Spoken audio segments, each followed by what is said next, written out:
സുഹൃത്തുക്കളെ, എൻ്റെ നിലകളിലേക്ക് മധു നായർ ഏവരെയും വീണ്ടും ക്ഷണിക്കുകയാണ്.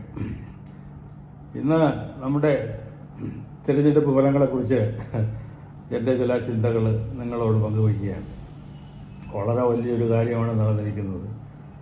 140 കോടി ജനങ്ങളുള്ള ഒരു രാഷ്ട്രത്തിൽ കാര്യമായിട്ട് ഉള്ള ഒരു തിരഞ്ഞെടുപ്പും അതിൻ്റെ ഫലം പ്രവചനാതീതമായി സംഭവിക്കുകയും ചെയ്തിരിക്കുന്നു.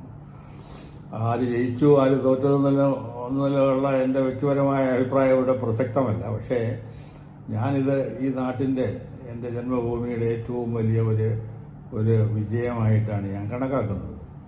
ചില പരാതികളൊക്കെ ഉണ്ട്. ഈ ഇലക്ഷൻ കമ്മീഷൻ ഈ ഇലക്ഷൻ പ്രോസസ്സ് 70 ദിവസത്തോളം നീണ്ടു കൊണ്ടുപോയതിൽ എനിക്ക് അഭിപ്രായ വ്യത്യാസമുണ്ട്. ഇതല്ലാത്ത ഒരു അവസ്ഥാവിശേഷം ഉണ്ടാക്കാൻ തീർച്ചയായിട്ടും സാധിക്കുമെന്നുള്ളതാണ്. 1-2 ആഴ്ച വേണമെന്നുണ്ടെങ്കിൽ ഒരു കാലത്ത് ഒരു ദിവസം കൊണ്ട് തീർക്കുന്ന ഒരു പ്രക്രിയയായിരുന്നു. അതിലേക്ക് ഭാവിയിലെങ്കിലും നീങ്ങട്ടെ എന്ന് ആശിക്കുന്നു. അതോടൊപ്പം തന്നെ ഭരണത്തിലേറിയ 3-ാം തവണയും ഭരണത്തിലേറിയ രാഷ്ട്രീയ കക്ഷിക്ക് അവർ പറഞ്ഞിരിക്കുന്ന പ്രധാനപ്പെട്ട 2-3 കാര്യങ്ങൾ നടപ്പാക്കും എന്ന് ഉള്ളത് നടപ്പാക്കട്ടെ എന്ന് ഞാൻ ആശിക്കുന്നു. അത് ഒന്നാമതായിട്ടുള്ളത് ഒരു കോമൺ സിവിൽ കോഡ്. ഇന്ത്യ ഒരു രാജ്യമാണെന്നുണ്ടെങ്കിൽ എല്ലാ പൗരന്മാർക്കും ഒരു നിയമം എന്നുള്ള ഒരവസ്ഥ ഉണ്ടാക്കി തീർക്കണം. അത് ഉണ്ടാക്കും എന്ന് ഇത് പ്രധാനമന്ത്രി തന്നെ ആവർത്തിച്ച് പറഞ്ഞു. അതുപോലെ വേറൊരു പ്രക്രിയയാണ് ഈ ഇലക്ഷൻ പ്രോസസ്സ്.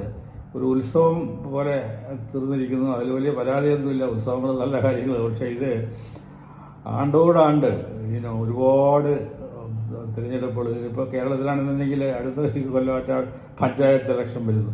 അത് കഴിഞ്ഞ് നിയമസഭാ ഇലക്ഷൻ വരുന്നു. വീണ്ടും ലോക്സഭയിലേക്കുള്ള ഈ പ്രക്രിയ എല്ലാം കൂടി ക്രോഡീകരിച്ചിട്ട് ഒരുമിച്ച് ഒരു ഇലക്ഷൻ നടത്തുവാനുള്ള സംവിധാനം മറ്റു പല രാജ്യങ്ങളിലും ചെയ്തതുപോലെ ഉണ്ടാകണം എന്ന് ഞാൻ ആഗ്രഹിക്കുന്നു. അതോടൊപ്പം തന്നെ പ്രതിപക്ഷം ശക്തിയാർജിച്ചതിൽ തികച്ചും സന്തുഷ്ടവാനാണ് ഞാൻ. പക്ഷെ ഒരു കാര്യം ശ്രദ്ധിക്കണം, അവർ ഏതൊരു വിധത്തിലുള്ള മര്യാദയും പാലിക്കാതെ ഈ പാർലമെൻറ്റിനകത്ത് കിടന്ന് കൂക്കുവിളികളും ബഹളങ്ങളും ഇറങ്ങിപ്പോക്കും. ഈ അവസ്ഥയൊക്കെ ഒന്ന് മാറ്റി ഉത്തരവാദിത്തത്തോടുകൂടി ഭരണപക്ഷം കൊണ്ടുവരുന്ന സകലതിനെയും എതിർക്കുക എന്നുള്ള ഈ ബാലിശമായിട്ടുള്ള പരിപാടിയൊക്കെ അവസാനിപ്പിച്ചിട്ട് ക്രിയാത്മകമായിട്ട് പ്രവർത്തിക്കുകയാണെന്നുണ്ടെങ്കിൽ ഇന്ത്യയിൽ നടക്കുന്ന ഈ ജനാധിപത്യ പ്രക്രിയ ഒരു ലോക മാതൃക തന്നെ ആയി തീരുമെന്നുള്ളതിന് ഒരു സംശയമില്ല. അതുപോലെ എനിക്ക് വലിയ ആഹ്ലാദം ഉണ്ടാക്കിയ ഒരു കാര്യം എന്ന് പറഞ്ഞു കഴിഞ്ഞാൽ കാശ്മീരിലെ തിരഞ്ഞെടുപ്പാണ്. അവിടെ 40-50% ആളുകൾ ആദ്യമായിട്ട് അവിടെ ഇലക്ഷന് പാർട്ടിസിപ്പേറ്റ് ചെയ്തിരിക്കുന്നു. അതോടൊപ്പം തന്നെ കേന്ദ്ര ഗവൺമെൻറ് അവർക്ക് ചെയ്തിരിക്കുന്ന വാഗ്ദാനം, ഈ കേന്ദ്രം നേരിട്ട് ഭരിക്കുന്ന പരിപാടി മനസ്സിലാക്കി സ്റ്റേറ്റ് വിട്ട് അനുവദിക്കുവാനായിട്ട് സുപ്രീം കോടതിയുടെ ഇൻഡാസ് തന്നെ ഉണ്ട്.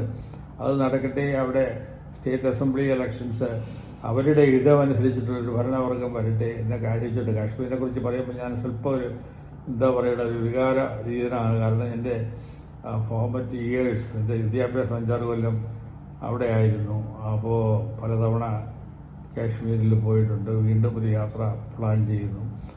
അപ്പോൾ ഇതൊക്കെയാണ് നല്ല കാര്യങ്ങൾ. ഇതിനകത്ത് നിന്ന് ഈ പറയുന്ന ചിലർക്കൊക്കെ ഉണ്ടായിട്ടുള്ള മോഹഭംഗങ്ങൾ, അതായത് ഇലക്ഷന് തോറ്റത് കൊണ്ട് മാത്രം. ഞാൻ പ്രത്യേകിച്ച് ഈ എൻ്റെ മണ്ഡലം തിരുവനന്തപുരത്ത് അവിടെ തോറ്റുപോയ സ്ഥാനാർത്ഥി കാര്യമായിട്ട് ഒരുപാട് വാഗ്ദാനങ്ങൾ അദ്ദേഹത്തിന് ചെയ്യാൻ സാധിക്കും. അദ്ദേഹം ഇവിടെ തോറ്റുന്നുണ്ടെന്നെങ്കിലും ഭരണപക്ഷത്തിൻ്റെ ആളായതുകൊണ്ട് കേന്ദ്രത്തിൽ ചിലപ്പോൾ വീണ്ടും മന്ത്രിയാവുകയും അതോടൊപ്പം വലിയൊരു പൊസിഷൻ കിട്ടുകയും ചെയ്യും. അപ്പോൾ അതൊക്കെ ഇത് തോറ്റുപോയത് കൊണ്ട് മാത്രം മാറി നിൽക്കാതെ 3-3.5 ലക്ഷം ആളുകൾ അദ്ദേഹത്തിന് വേണ്ടി വോട്ട് ചെയ്തിരിക്കുന്നു. അപ്പോൾ അതൊക്കെ സീരിയസ് ആയിട്ടെടുത്ത് എന്തെങ്കിലുമൊക്കെ ചെയ്യുവാനായിട്ട് ഉള്ള മനസ്സുണ്ടാകട്ടെ എന്നൊക്കെ ആഗ്രഹിച്ചുകൊണ്ട് ഈ തിരഞ്ഞെടുപ്പ് ഫലങ്ങളുടെ ഒരു മിനി അവലോകനം ഞാൻ അവസാനിപ്പിക്കുന്നു. നന്ദി, നമസ്കാരം, ജയ് ഹിന്ദ്.